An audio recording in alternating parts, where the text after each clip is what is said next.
Hello students of class 10th English medium. Welcome back to Modern Public Virtual Classes. Dear student, today I will teach you another next topic of the chapter The Rise of Nationalism in Europe. Our next topic is very important and interesting for you. The next topic is Marian and Germania. Now we start our topic. In olden times, the best way to present an idea was through symbolic personification. This was the most common and appealing way to invite people's attention.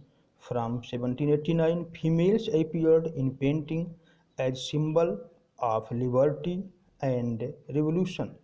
During the French Revolution, many symbolic personification of liberty and reason appeared.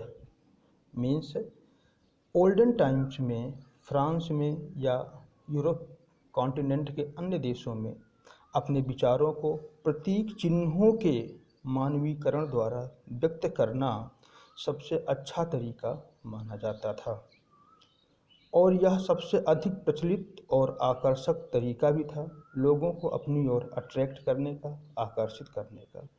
फ्रांसीसी क्रांति के दौरान liberty और reason को व्यक्त करने के लिए कई प्रतीक चिन्हों का निर्माण किया गया।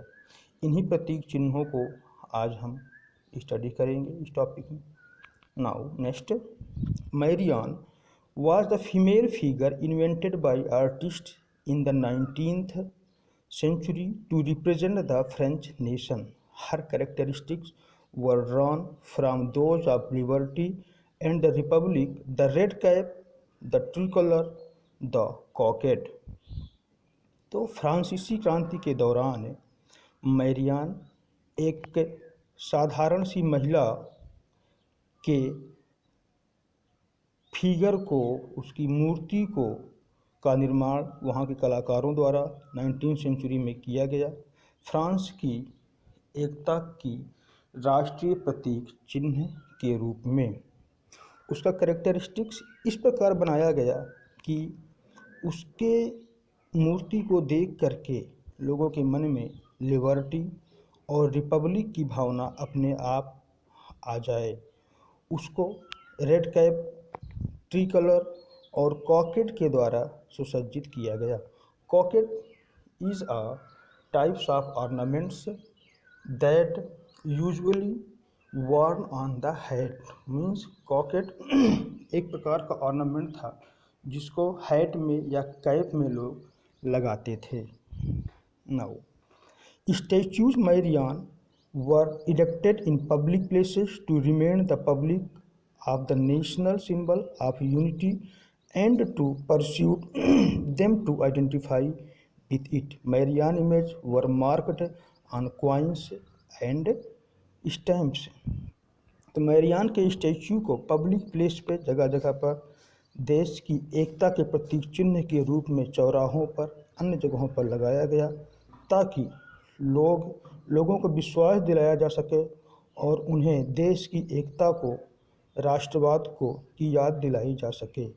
मैरियन के इमेज को कॉइन्स में और स्टैम्प में भी जगह दी गई। Similarly, Germania became the symbol of the German nation.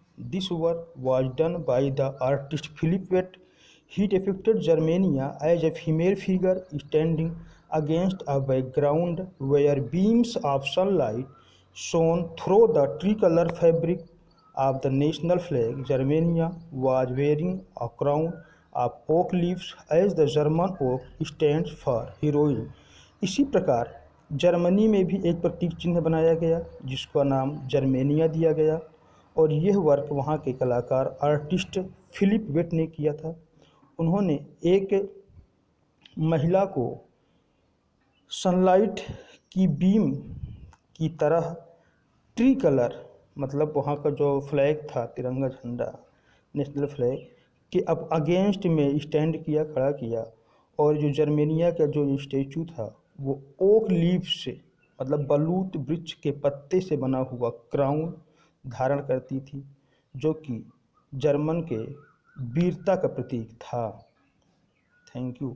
Now students, 2 questions for you as homework. The first is who were Marian and Germania, and the last is what was the importance of the way in which they were portrayed. Thank you.